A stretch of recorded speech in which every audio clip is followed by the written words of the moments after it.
One आज हम पढ़ेंगे इंग्लिश एनसीईआरटी क्लास 7th का first chapter 3 questions. The thought came to a certain king that he would never fail if he knew three things. एक बार एक thought आती है एक किंग के मन में कि वो कभी भी फेल नहीं होगा अगर उसे तीन बातें पता होंगी. These three things were what is the right time to begin something. मतलब कि किसी भी काम को शुरू करने का सही समय क्या होता है. Second was the people which people should he listen to. कि किन लोगों की बात उसको सुननी चाहिए. और थर्ड है what is the most important thing for him to do. उसके लिए सबसे ज्यादा जरूरी क्या काम है. The king therefore sent messengers throughout his kingdom promising a large sum of money to anyone who would answer these three questions. तो king ने क्या किया कि बहुत सारे अपने दूत भेज दिए. हिंदी में जो है दूत कहते हैं मैसेंजर्स को. और उसने किंग ने ये प्रॉमिस किया था कि अगर कोई भी उसके इन तीन क्वेश्चंस का आंसर करेगा तो वो उसको बहुत सारे पैसे देगा. Many wise man came to the king but they all answered his question differently. बहुत सारे विद्वान लोग उसके पास आए किंग के पास और मगर सबने अलग अलग तरीके से आंसर्स दिए उसके क्वेश्चंस के. In reply to the first question some said the king must prepare a timetable and then follow it strictly. तो कुछ लोगों ने कहा कि किंग को क्या करना चाहिए, एक टाइम टेबल बना लेना चाहिए और उस टाइम टेबल को बहुत ही अच्छे तरीके से फॉलो करना चाहिए. और सिर्फ यही एक तरीका है जिससे जो किंग है वो हर काम बिल्कुल सही समय पर कर सकता है. कुछ दूसरे लोगों ने कहा कि ये तो पॉसिबल ही नहीं है, पहले से डिसाइड कर लेना सही समय किसी काम को करने के लिए. The king should notice all that was going on, avoid foolish pleasures and always do what ever seemed necessary at that time. और कुछ लोगों ने कहा कि जो किंग को अपने जो फालतू के प्लेजर्स हैं, फालतू में जो आराम वगैरह है वो सब छोड़ देने चाहिए और उसको बिल्कुल सही चीज़ों पे ही सारा ध्यान देकर अपने काम को करना चाहिए. जो कि बिल्कुल ही ज़रूरी चीज़ें होती हैं उन्हीं को टाइम देना चाहिए. Yet others said that the king needed a council of wise man who would help him act at proper time. कुछ लोगों ने कहा कि जो किंग है उसको कुछ लोगों की सलाह चाहिए होगी उस टाइम पे, जिस टाइम पे उसको किसी चीज़ की ज़रूरत होगी तो हर समय उसको एक ना एक सलाहकार रखना पड़ेगा इस तरीके से. तो this was because one man would find it impossible to decide correctly without help from others. क्योंकि ऐसा कि हर इंसान के पास हर चीज़ की नॉलेज भी नहीं होती है, वो हर चीज़ का आंसर नहीं कर सकता है. इसीलिए किंग को एक अच्छा कंसल्टेंट चाहिए जो उसको अच्छी सी कंसल्टेशंस दे दे और वो अपना काम सही से कर ले.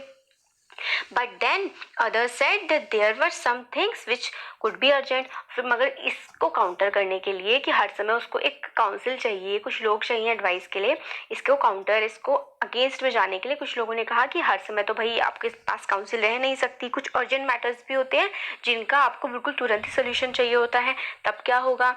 तो फिर उसके आगे कुछ लोग बोलते हैं in order to decide the right time for doing something it is necessary to look into the future.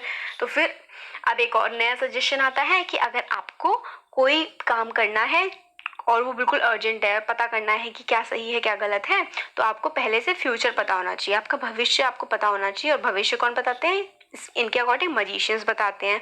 तो किंग को एक मजिशियन यानी कि एक जादूगर के पास जाना चाहिए अपने भविष्य को जानने के लिए और सारे काम सही तरीके से करने के लिए.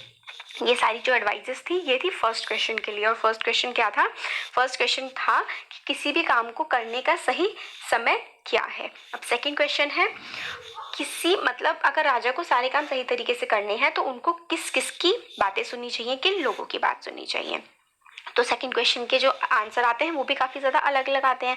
फिर से कुछ लोगों ने कहा कि जो किंग को कुछ काउंसलर्स की ज़रूरत है जो उसके सारे के सारे एडवाइसेस दें उसे कि वो सही से क्या क्या काम करे और क्या ना करे. कुछ लोगों ने कहा कि उसे पंडित को रखना चाहिए अपने पास, कुछ लोगों ने कहा कि डॉक्टर को रखना चाहिए और कुछ लोगों ने कहा कि भाई जो सैनिक सिपाही होते हैं उनको रखना चाहिए. क्योंकि अगर कोई लड़ाई का मामला है तो फिर वो सैनिकों के एडवाइस से हल करें. बीमारी का, हेल्थ से रिलेटेड कोई इशू है तो वो डॉक्टर बताएगा. इस तरीके की अलग अलग एडवाइसेस आई सेकंड के लिए. जो सेकंड क्वेश्चन था. अब थर्ड क्वेश्चन क्या है, थर्ड क्वेश्चन था, याद करिए क्या था. हाँ, थर्ड क्वेश्चन था कि किसी भी काम को करने का सबसे सही समय क्या होगा. नहीं सॉरी जो थर्ड क्वेश्चन था कि करने के लिए सबसे ज़रूरी काम क्या है. मतलब कोई भी काम हमें करना है तो उसमें सबसे ज़्यादा इम्पोर्टेंट क्या चीज़ होती है. तो थर्ड का आंसर है some said science, other choose fighting and yet other religious worship. कुछ लोगों ने कहा कि सबसे ज़्यादा ज़रूरी चीज़ तो साइंस होती है, कुछ लोगों ने कहा कि लड़ाई करना सबसे ज़्यादा इंपॉर्टेंट होता है, कुछ लोगों ने कहा कि भगवान की पूजा करना सबसे ज़्यादा इंपॉर्टेंट होता है। As the answers to his questions were so different the king was not satisfied and gave no reward. जो इसके आंसर्स आए थे बहुत ही अलग अलग आए थे, तो किंग को मतलब कोई भी आंसर अच्छा नहीं लगा और उन्होंने किसी को भी कुछ भी नहीं दिया, कोई रिवॉर्ड पैसे वगैरह कुछ भी नहीं दिए। बजाय कि उन्होंने सोचा कि वो जो एडवाइस लेंगे वो एक हर्मिट से लेंगे जो कि बहुत ही ज़्यादा पॉपुलर था अपने ज्ञान के लिए, अपनी विजडम के लिए। हर्मिट वो लोग होते हैं जो अपना घर बार छोड़ के कहीं और बाहर रह रहे होते हैं, पूरे दिन अपने काम काज करते हैं, मेडिटेशन वगैरह करते हैं, उनको हर्मिट बोलते हैं। तो वहाँ पर ही उनके किंगडम में कोई हर्मिट होगा जिनकी विजडम काफ़ी ज़्यादा पॉपुलर होगी, कि वो बहुत ज़्यादा समझदार हैं। तो किंग ने सोचा कि वो उनके पास जाएंगे और उनसे इन क्वेश्चन के आंसर लेंगे। हर्मिट जो रहते थे वो जंगलों में रहते थे और वो कभी भी मतलब उस जंगलों में रहते थे और अपना जो कुटिया थी, उनकी जो हट थी, उसको नहीं छोड़ते थे और सिर्फ वो जो बहुत ही सामान्य से सिंपल से लोग होते थे सिर्फ उन्हीं से मिलते थे। तो फिर किंग ने क्या किया, बिल्कुल साधारण से ऑर्डिनरी क्लोथ्स पहन लिए और जैसे ही वो उसकी हट में पहुंचने वाले थे हर्मिट की, तो अपना घोड़ा भी उन्होंने बाहर ही छोड़ दिया बॉडीगार्ड के साथ और अकेले ही हर्मिट की हट में चले गए। जैसे कि किंग जो है हट के अंदर अंदर जा रहे थे, उन्होंने देखा कि जो हर्मिट थे वो ग्राउंड जो होता है जमीन में खुदाई कर रहे थे।